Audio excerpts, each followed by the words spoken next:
அவர் வரும்பொழுதெல்லாம் ஒரு எளிமையானவராகத்தான் தெரிவார். அவர் வந்து அனைவரோடும் பேசுவது குறைவு, ஆனால் செயலில் காட்டுவது பெரிது. எங்களது ஆலயத்தில் குறிப்பாக பெரும் உபயங்கள் பலவற்றை செய்து வருகின்றார்.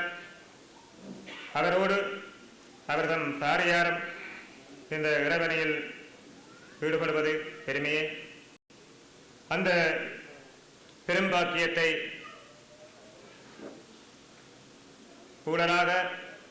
எழலாக அந்த யாத்திரை மேற்கொள்ளுகின்ற பாக்கியம் 17வது வருடங்கள் முடிந்து 18வது வருடத்தை காலடி எடுத்து வைக்கின்ற இந்த குருமணிநாதன் தம்பிராஜா அவர்கள் சீரோடும் சிறப்போடும் நோயற்ற வாழ்வோடும் தேக ஆரோக்கியத்தோடும் பல தொண்டுகள் பலவற்றை புரிந்து இறைபணிகள் செய்து அந்த இறைபணியால் பெருவாழ்வு வாழ்ந்து பல யாத்திரைகளை இன்னும் மேற்கொண்டு இறை அருளால் நீடூழி வாழ்கவென வாழ்த்துகின்றோம். நன்றிகள்.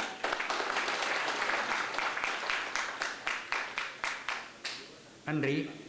அடுத்ததாக நல்லூர் முருகன் கோயில் சார்பாக திருப்பா ஞான சபாபதி ஞானி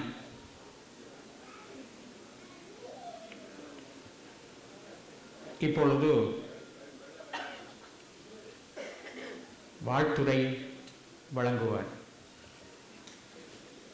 அந்தனர் அவர்களுக்கும் கற்றுணர்ந்த பெரியோர்களுக்கும் எனது தாழ்மையான நன்றிகள். ஓம் சரவணபவ. நான் இந்த இடத்தில் நிற்பது நல்லூர் முருகன் தேவஸ்தான பிரதம குரு குவானந்த குருக்கள் அவர்கள் மூலம். காரணம், நாங்கள் எல்லோரும் யாழ்ப்பாணத்திலே நல்லூர் கந்தன் என்றால் இலங்கை முழுதுமல்ல இந்தியா முழுவதும் தெரியாதவர்கள் இல்லை. அந்த ஆலயத்தின் முழு பொறுப்பை ஏற்று நடத்தி கொண்டிருக்கின்றோம். அப்பொழுது ஆனால் தம்பிராசு அவர்களுக்கும் எனக்கும் பலவிதமான ஒற்றுமைகள் உண்டு. நாம் இங்கு ஐயப்பனில் மாலை போட்டதிலிருந்து அவருடைய புத்தி கூர்மை எந்த விதத்திலேயும் ஒரு அடிமையாகத்தான் எங்களோடு பழகுவார். நீங்கள் இதை செய்தால் நல்லது, நீங்கள் ஒரு குருசாமியாக வருவதென்றால் இன்னென்ன நடைமுறை இருக்குது, அதை நீங்கள் பின்பற்றுங்கள் என்று சொல்லுவார். அவரோடு நான் இந்தியாவுக்கு பலமுறை போயிருந்தேன். சபரிமலை யாத்திரை என்பது மிகவும் ஒரு கஷ்டமான யாத்திரை. அந்த யாத்திரையை சுலபமாக எங்களுக்கு காட்டி கொடுத்தவர் தம்பிராசு அவர்கள். அந்த நிலையிலே அவர் எங்களோடு ஒன்றாக இருந்து எந்த ஒரு விஷயத்தையும் பங்கிட்டு கொடுத்து தன்னுடைய கடமையை எல்லோருக்கும் பங்கிட்டு கொடுப்பார். நீங்கள் இதை செய்யுங்க, நீங்கள் இதை செய்யுங்க, நாளைக்கு உங்களுக்கும் நீங்களும் என்னுடைய தரத்துக்கு வருவீர்கள் என்ற முழு நம்பிக்கையோடு இருந்தவர். ஆகவே அவருக்கு எனது வாழ்த்துக்களை தெரிவித்து அவருடைய இரவழி மேலும் மேலும் 18 வருடமல்ல அவருடைய ஆயுள் காலம் முழுதுமே சபரிமலைக்கு போவார் என்ற முழு நம்பிக்கை எனக்கு உண்டு. ஆகவே இந்த தருணத்திலே நல்லூர் பிரதம குரு அவர்கள் ஒரு வாழ்த்துறையை வழங்கும்படி சொன்னார். ஏனென்றால் நான் கனடாவுக்கு வந்த பொழுது கனடா கந்தசாமி கோயிலை காட்டி வைத்ததும் என்னை கூட்டிக் கொண்டு போய் முருகன் ஆலயம் இதுதான் என்று காட்டியிருத்ததும் திரு தம்பிராசு அவர்கள். அதே நேரத்தில் ஐயப்பன் ஆலயத்துக்கு மாலை போட பண்ணினவரும் திரு தம்பிராசு அவர்கள் தான். அவைகளை நாங்கள் மறக்கவும் மேலாது. அதே நேரத்தில் அந்த பெருமக்களை அவர் எந்த நேரம் மதிப்பு கொடுக்கக்கூடியவர். காரணம், இந்தியாவிலே வந்தால் கனடா கன்சான் கோயிலில் என்னுடைய வருடப்பிறப்பு திருவிழா இருக்கிறது கண்டு அதுக்கு பிரதம குருக்கள் முருகனுக்கு வள்ளிக்கென்று தனித்தனி உடைகளை வேண்டி பக்குவப்படுத்துவார். அதே மாதிரி ஐயப்பனுக்குரிய மணி விஷயம் எந்த ஒரு பொருளும் அங்கே அவர் சும்மா இருப்பது கிடையாது. எல்லாம் உங்களுக்கு தெரியாது, இந்த ஆலயத்தின் மூலஸ்தானத்தில் இருக்கிற ஐயப்பனுக்கு கும்பகோணத்திலே முதலாக நாங்கள் போய் உருவச்சிலையை செய்து உதவியவர், எங்களை காட்டி கொடுத்தவர் திரு தம்பிராஜ் அவர்கள். அந்த நேரத்தில் நானும் அவரோடு போய் அந்த உருவச்சிலைக்கு இங்கு மக்கள் தந்த தங்க பவுன்களை நாங்கள் உருக்கிற நிலையை நாங்கள் பார்த்திருந்தோம். அந்த நிலையில் அவருக்கு இந்தியா முழுவதும் எந்தெந்த இடத்திலே இர வழிபாடு இருக்கு, எந்தெந்த இடத்துல உருவச்சிலைகளை செய்யக்கூடிய வழிகள் இருக்கிறது எல்லாமே அவருக்கு தெரிந்தவர். அவருக்கு என்றுமே ஐயப்பனும் முருகனும் அவர்களுடைய வழிபாடு. நான் இன்னொன்று கூற விரும்புகின்றேன், குருக்கள் அதாவது இர வழிபாடில் உள்ள எந்த ஒரு முதியவராக இருந்தாலும், அதாவது சாய்பாபா என்ன அம்மா பகவான் என்ன, அந்தந்த இடத்திலே அவர்கள் மதிப்பு கூடி என்னையும் அம்மா பகவான் கூட்டி நாங்கள் 3 நாள் ட்ரைனிங் அவரோடு இருந்து எனக்கு முன்வழியாக இருந்தவர். ஆகவே நான் பேசிக்கொண்டு போனால் அதிகம் பேசிக்கொண்டே இருக்கலாம். என்னென்னா 2 பேரும் ஒரே நண்பர்கள், ஒரே இடத்தில் இருந்தவர்கள். ஆகவே இந்த வாழ்த்துறையை நான் வழங்க முற்பட்டுள்ளேன். கனடா டொரண்டோ நல்லூர் கந்தசாமி கோயில். கனடாவில் சைவமும் தமிழும் ஆன்மீகமும் தலைத்து ஓங்க பல்வேறு வகையிலும் சேவை புரிந்து வரும் திரு கந்தையா தம்பிராசா அவர்களின் ஆன்மீக பணியும் அறவழி தொண்டும் ஆலயங்களுக்கு இந்தியாவில் இருந்து வரவழைத்து திருமுழுக்கு கண்ட பெருமனார். ஐயப்பன் ஆலயங்களை சாய்ப்பதற்கு உறுதுணையாக விளங்கியவர். ஐயப்பனின் ஆகம விதிகளுக்கு அமைய 17 வருடங்கள் சபரிமலை 18 படிகள் யாத்திரை பயணம் செய்த தன் ஆன்மீகத்தையும் சைவத்தையும் வளர்த்தவர். கனடாவில் உள்ள பெரும் ஆலயங்களிலே பெரும் பதவி வகித்தவர். அவரின் 18வது சபரிமலை யாத்திரை தெய்வீக அனுக்கிரம் பெற்று சீரும் சிறப்புமாக நடவர சபரிகிரீசன் குருமணி விழா டாக்டர் சிவஸ்ரீ கே பிச்சியப்பா குருக்கள் தலைவராக இருந்து நடாத்தும் பாக்கியம் பெற்றவர். இவரது விழாவும் ஆன்மீக தொண்டும் சிறப்பு பெற்று நூலில் வாழ்க வளர்க என்று பிரதம குருவும் அடியார்களும் வாழ்த்தி இப்பாட்டு விருதனை வழங்குகின்றோம். திரு குணானந்த சர்மா பாலசுப்ரமணிய சர்மா பிரதம குரு.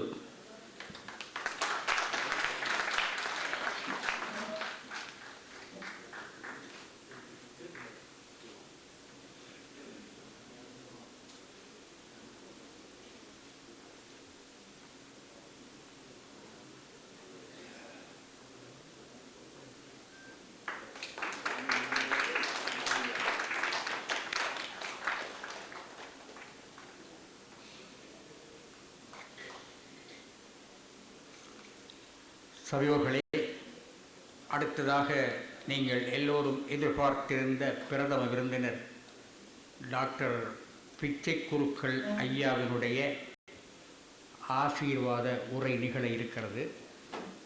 ஐயா அவர்களை பற்றி நான் கொஞ்சம் சொல்ல வேண்டும். ஆரம்பத்திலே தொடக்கியது போலே இவருடைய பெயரை பார்க்கிறவர்கள் அதிகமாக ஈழத்தை சேர்ந்த பக்தர்கள் பிச்சை என்றால் என்ன, எங்களோட ஊரிலே பிச்சை எடுப்பது என்றால் கை நீட்டி வசதி குறைந்தவர்கள் எடுப்பது, அவரைத்தான் பிச்சை என்று சொல்லுவது.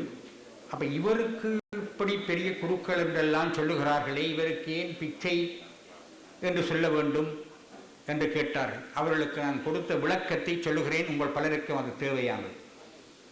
இறைவனுடைய பெயரை, தங்களுடைய குலதெய்வத்தினுடைய பெயரை தங்களுக்கு சூட்டுகின்ற பழக்கம் உள்ளவர்கள் பலர் இருக்கிறார்கள்.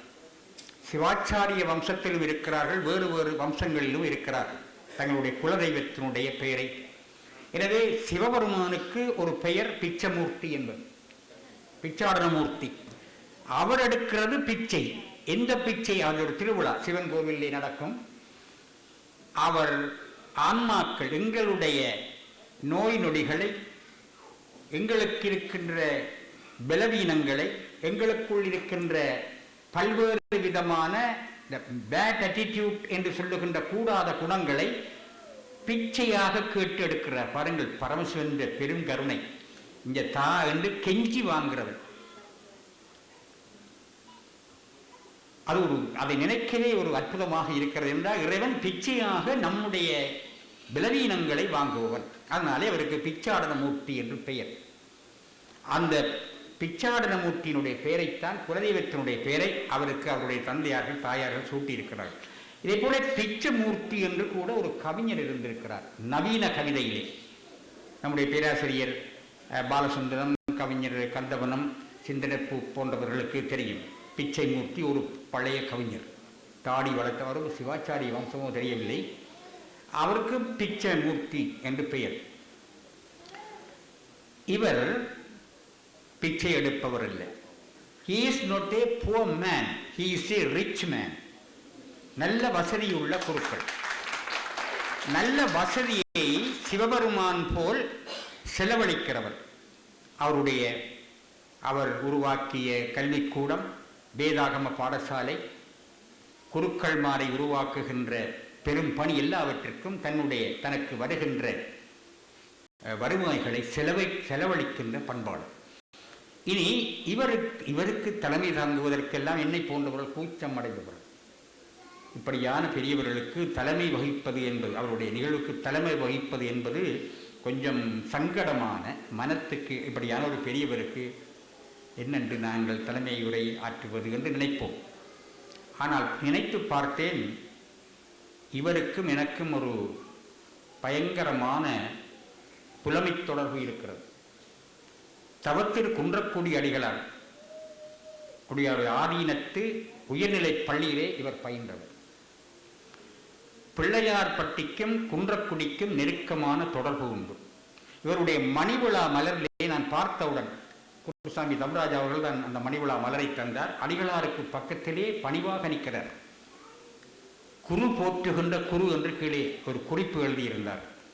எனவே அவருடைய ஆசி பெற்ற பெருங்குருக்கள். அண்மையிலே என்னுடைய அண்ணாமலை பல்கலைக்கழகத்தினுடைய துணைவேந்தர் அவருடைய 80வது விழா, 80வது வயது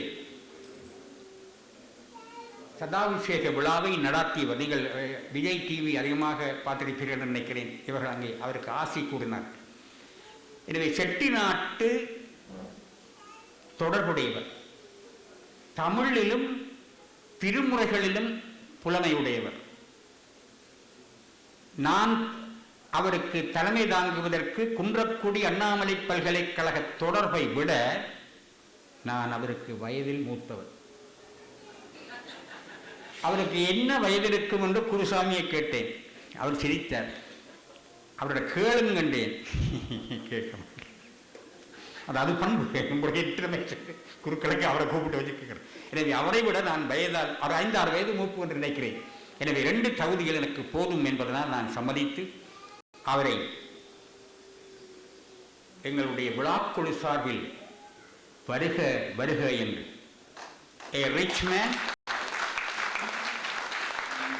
he is not a poor, he is a power. குருக்கள் டாக்டர் பிச்சை குருக்கள் இப்பொழுது ஆசியுரை வழங்குவார்.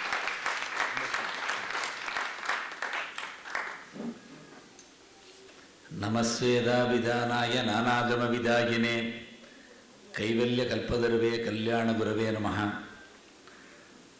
எல்லாம் வல்ல கற்பக விநாயக பெருமானுடைய திருவருளாலும்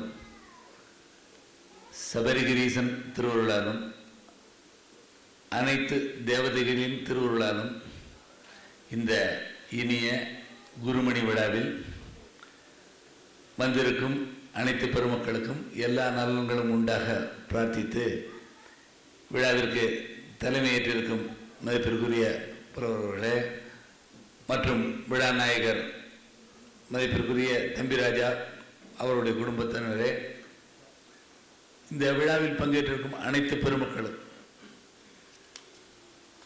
இந்த குருமணி விழா இன்று 19/11/2011 நிகழ வேண்டும் என்பது ஏறத்தாழ ஒரு 7-8 மாதத்திற்கு முன்னாலேயே நம்முடைய தம்பிராஜா அவர்கள் தொடர்பு கொண்டு இந்த விழாவில் நீங்கள் பங்கேற்க வேண்டும் என்று கூறினார்கள்.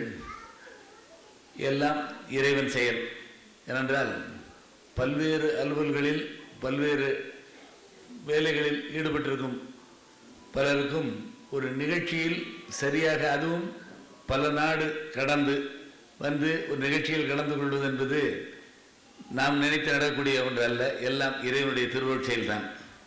ஏனென்றால் இந்தியாவுக்குள்ள இருந்தால் எதாக இருந்தாலும் உடனே போய் வந்து விடலாம். ஒரு நாட்டிலிருந்து இன்னொரு நாட்டுக்கு வந்து செல்வது என்பது அந்த நாட்டினுடைய விசா மற்றும் இதர வேலைகள் அனைத்தையும் நினைத்து எல்லாம் வல்ல சபரிகிரீசனுடைய திருவுருளால் நிச்சயம் கலந்து கொள்கிறேன் என்று உறுதி கூறியிருந்தேன். இன்று மிகவும் மன மகிழ்ச்சியாக இருக்கிறது. திரு தம்பிராஜா அவர்கள் முதலில் என்னை கனடாவிற்கு இதே ஐயப்பன் கோயிலுக்கு தான் அழைத்து வருவதற்காக பிள்ளையார்பட்டி வந்திருந்தார்.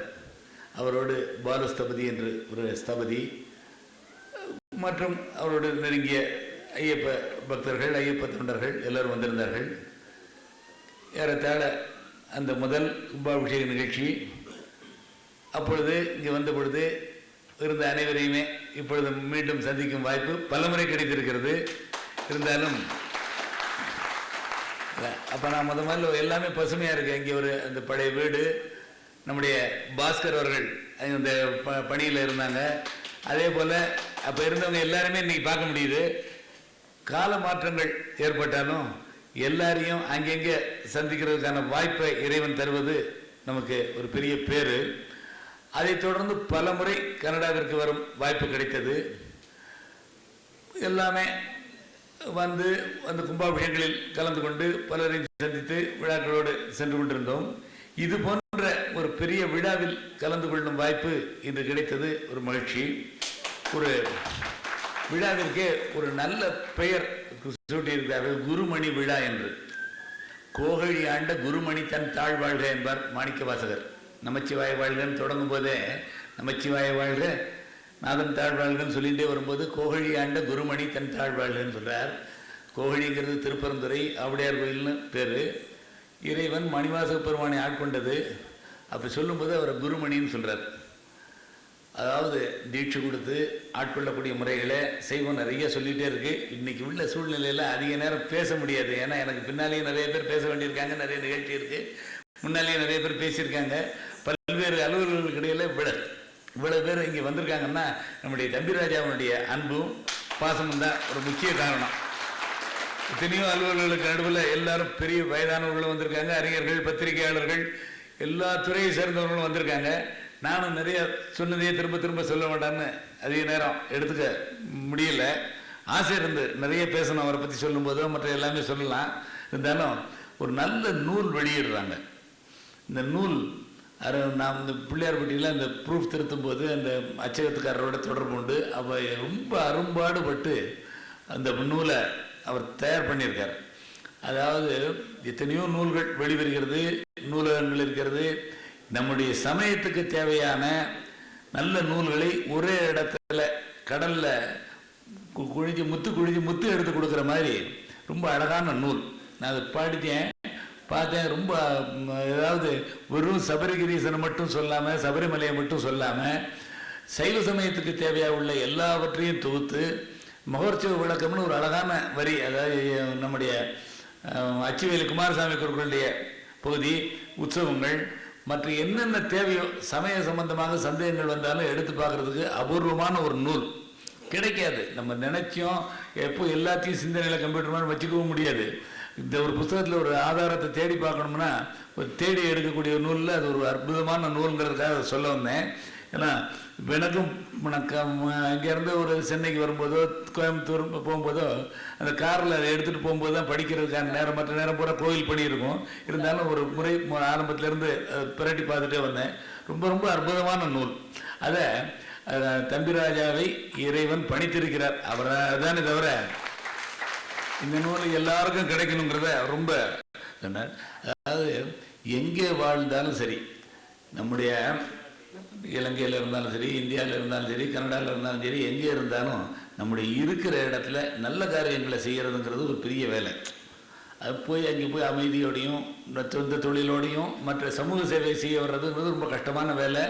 அது எத்தனையோ சொன்னார் பேசும்போது, எத்தனையோ விஷயங்களை கால மாற்றங்களை சந்திக்க வேண்டிய சூழ்நிலை வரும். இருந்தாலும் அதையும் வந்துட்டு 17 ஆண்டுகள் விடாமல் ஐயப்பன் கோயிலுக்கு போயிட்டு வரும். 17னா பல முறை போயிட்டு வர்றாரு. அந்த 18 படி இருக்கு இங்கே. இந்த 18 படியிலையும் அந்த காலத்தில் ஒவ்வொரு படியிலையும் ஒவ்வொரு தேங்காய் உடைப்பாங்க. 45 ஆண்டுகளுக்கு முன்னால் நான் 2-3 தரம் போயிருக்கேன். 45 மைல் நடந்து 47 மைல் நடந்து இரவு பகலாக 3 நாள் ஆகும்.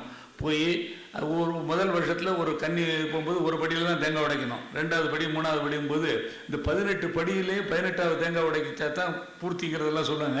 ஏறத்தாழ அந்த 18 படியும் கடந்து இப்போ 17 முடிஞ்சு 18க்கு போகிறார் அவர்.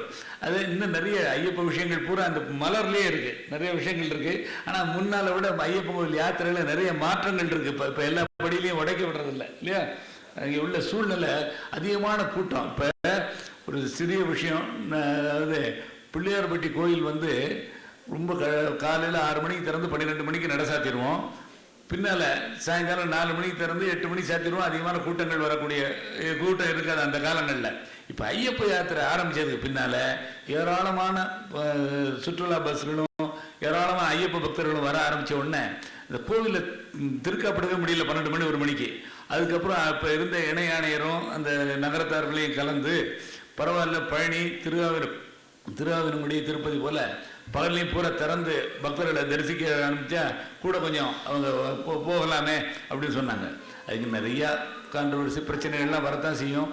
பக்தர்களுடைய நலன் கருதி காலையில் 6 மணிக்கு அந்த கோயில் திறந்தோம்னா 2 பேருக்கு ஒரு சில நிமிஷம் திரையை போட்டு மறுபடியும் திரும்ப திறந்து இரவு 8:30 வரையில் திருக்காப்பிடாமல் அந்த கோயிலில் போயிட்டு இருக்குன்னா ஐயப்பனுடைய பக்தி வளர்ச்சி அதிகம். எல்லா ஜனங்களும் அதிகமாக வர்றாங்க. ஒரு காலத்தில் 40-45 வருடத்துக்கு முன்னாலாம் ரொம்ப குறைச்சலாக போயிட்டு வந்தாங்க. இருமுடி கட்டி போகிறவங்க ரொம்ப குறைச்சலாக இருந்தது. இப்போ லட்சக்கணக்கில் அதிகமான பல லட்சம் வந்துட்டு இருக்கு. அதனால எதுக்காக சொல்ல வரேன்னு கேட்டால், நாளுக்கு நாள் பல்வேறு விதமான பக்தி. நிறைய பேர் திருச்செந்தூருக்கு கந்தசஷ்டிக்கு வர்றாங்க, பல்வேறு யாத்திரைகள் போகிறாங்க, திருக்கையில யாத்திரை போகிறாங்க. அதில் இந்த ஐயப்ப யாத்திரை ரொம்ப விசேஷம். அதை வந்து நிறைய அந்த மலரில் தொகுத்து எப்படி செய்யணுங்கிறத ரொம்ப அழகாக இருக்குது. பெரிய கோடீஸ்வரராக இருந்தாலும் சரி, சாதாரண குடிமகனாக இருந்தாலும் சரி, எல்லாரும் ஒரே மாதிரி ட்ரெஸ்ஸு, ஒரே மாதிரி நடைமுறை, ஒரே மாதிரி எப்படி போனாலும் அதில் தான் போய் இறங்க முடியும். நேராக போய் காரில் போய் இறங்க முடியும். இதுவரையில் இறங்க முடியல, காரில் போய் நடந்து தான் போக வேண்டியிருக்கு அந்த கிட்ட. இனிமேல் எப்படி அமைக்க போகிறாங்கிறதெல்லாம் தெரியல. நாளுக்கு நாள் மாற்றங்கள் நிறைய வந்துட்டு இருக்கு. நானா இன்னைக்கு சொல்லிட்டு போயிட முடியாது. இருந்தாலும் அந்த ஐயப்பன் கோயிலை வந்து நல்லா பராமரிக்கிறாங்க. எத்தனை ஊரில் எத்தனை சுவாமி இருந்தாலும் அந்த ஐயப்ப யாத்திரையை அனுபவித்து பார்த்தா தான் தெரியும். அது அனுபவித்து பார்க்கும்போது தான் அதனுடைய அருமையும் பெருமையும் தெரியும். ஒவ்வொரு சுவாமிகிட்ட ஒருத்தர் ஈடுபாடு, ஒருத்தர் முருகன்ட்டு ஈடுபாடு இருக்கும், ஒருத்தர் கணேசர்கிட்ட ஈடுபாடு இருக்கும். இதையும் நம்ம சொல்ல முடியாது. நம்முடைய மதத்தில் எல்லா தெய்வங்களையும் வணங்கக்கூடிய வழிமுறைகள் நமக்கு காட்டப்பட்டிருக்கு. அதனால் யாரையும் குறை சொல்ல முடியாது. ஐயப்ப வழிபாடு சமீப காலமாக ரொம்ப அதிகமாக இருக்குது. அதற்கு ஒரு முறையான வழிபாடு எல்லா இடங்கள்லையும் போயிட்டு வர்றதுக்கு தெரிஞ்சுக்கிறதுக்காக இந்த மலரை ரொம்ப அழகாக தொகுத்துருக்கார். அதுக்காக தான் இப்போ நான் சொல்ல வந்தேன். ரொம்ப ரொம்ப அழகாக இருக்குது. நல்ல பண்பாடுகளையும் கலாச்சாரங்களையும் எங்கே போனாலும் நம்ம கொண்டு போயிடணுங்கிறார். யார் எங்கே போனாலும் இப்போ காட்டுக்கு இப்போ லக்ஷ்மணன் போகும்போது உபதேசம் பண்ணுறா. அம்மாவை போய் நமஸ்காரம் பண்ணும்போது தாயார் சொல்கிறா, ராமம் தசரதம் வித்தி மாம் வித்தி ஜனகாத்மஜம் அயோத்தியாம் அடவி வித்தி கெச்சதாத எதா சுகம்னு ஒரு வரி வடமொழி இருந்தாலும் சொல்கிறேன். அதாவது வால்மீகி ராமாயணம். அதாவது நீ காட்டுக்கு போகிறான், லக்ஷ்மணன் போய் நமஸ்காரம் பண்ணும்போது ராமனை அப்பாவாக நினச்சிக்கோ, ராமம் தசரதம் வித்தி மாம் வித்தி ஜனகாத்மஜம். தாயாராக நினச்சிக்கோ சீதையை, ராமம் தசரதம் வித்தி மாம் வித்தி ஜனகாத்மஜம் அயோத்தியாம் அடவி வித்தி கெச்சத. அயோத்தியை வந்து அந்த காட்டை வந்து அயோத்தியாவே நினச்சிக்கோ. அப்படி சொல்ல ரொம்ப நிறைய விஷயங்கள் இருக்கு. அதே மாதிரி நம்ம எந்த நாட்டுக்கு போனாலும் நம்ம நாடாவே இதை நினைக்கிறோம். நம்ம நாடு நம்முடைய முன்னேற்றம், நம்முடைய அந்த தொழில் இருந்தாலும் நம்முடைய பண்பாடுகளையும் விட்டுறப்படாதுங்கிறதுக்காக தான் கெச்சதாவது ஏதாச்சும் நிறைய வியாக்கியானம் இருக்குது. டைம் இல்லை, இப்போ சொல்லிகிட்டே இருக்கணும்னு நினைக்கிறேன். நிறைய விஷயங்கள் வந்துட்டே இருக்கு, இருந்தாலும் சொல்ல முடியல. இருந்தாலும் தம்முடைய விழா, நூல் தொகுப்பு எல்லாமே இருக்கு. சபரிமலையுடைய பெருமை எல்லாமே இந்த விழாவில் நிறைய பேர் சொல்றாங்க. நம்முடைய தம்பிராஜா அவர்கள் இந்த 18 முறை இல்லை, இன்னும் பல முறை சென்றாலும் அது எல்லாற்றுக்கும் நிறைய பேருக்கு வழிகாட்டியாக, எடுத்துக்காட்டாக அவர் இருப்பார். இந்த நல்ல நேரத்தில் கூறிக்கொண்டு இந்த விழாவில் கலந்து கொண்ட அனைத்து பெருமக்களுக்கும் எல்லாம் வல்ல இறைவனுடைய திருவருளால், கற்பக விநாயகப் பெருமானுடைய திருவருளாலும், சபரிகிரீசன் திருவருளாலும் எல்லா நலன்களும் உண்டாக வேண்டும் என்று பிரார்த்தித்து வாழ்த்தி விடைபெறுகிறேன். நன்றி, வணக்கம்.